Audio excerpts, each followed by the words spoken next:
అమ్మాయిలు ఫీల్ అయి ఉంటారు ఆబ్వియస్గా. Okay, next question. రాజశేఖర్ గారు, నేను బైకర్ మూవీ చూశాను. మీ యాక్టింగ్ చాలా ఫ్యాంటాస్టిక్గా ఉంది.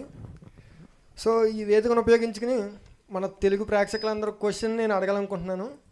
ప్రస్తుతం మన సోషల్ మీడియాలో అందరం చూస్తున్నాం మీ గోటేల ఫ్యాక్టరీ బిజినెస్ ఉందని, అంత వైరల్ అవుతుంది. సో అందులో ఎంతవరకు నిజం? వైరల్ కాదు, నిజమే.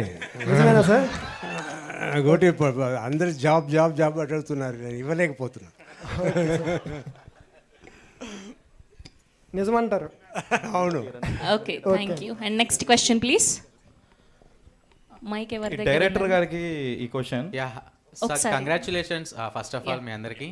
టీమ్ రాజశేఖర్ గారికి ఇక్కడ హ్యాండ్ రైజ్ చేయరా? యాక్చువల్గా అది లేవకూడదు అన్నారు ఇక్కడ అండి. ఓకే కెమెరా ఓకే, చెప్పండి చెప్పండి. సార్ మీకే అండి క్వశ్చన్.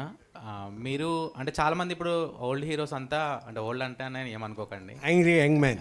యంగ్ మ్యాన్ గారు అంటే అందరూ ఫాదర్ క్యారెక్టర్స్ చాలా వచ్చాయి ఇంతకుముందు మూవీస్లో. ఈ క్యారెక్టర్ ఈ మూవీనే ఒప్పుకోవడానికి రీజన్ ఏమంటారు? బాగుంది, సూపర్గా ఉంది. మేము ఇప్పుడు చూసే ఎవరు కూడా అప్రోచ్ అవ్వలేదా ఫాదర్ లేదు, క్యారెక్టర్? చాలా మంది అప్రోచ్ అయ్యారు, బట్ కథలు నచ్చాలా కదా, కథలు నచ్చలేదు. విలన్ కానీ ఇక్కడ చెప్పగానే నాకు స్టోరీ నచ్చింది, ఐ మీన్ నా క్యారెక్టర్ నచ్చింది.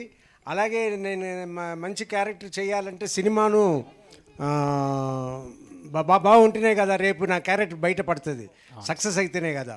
సో స్టోరీ సూపర్గా ఉండింది.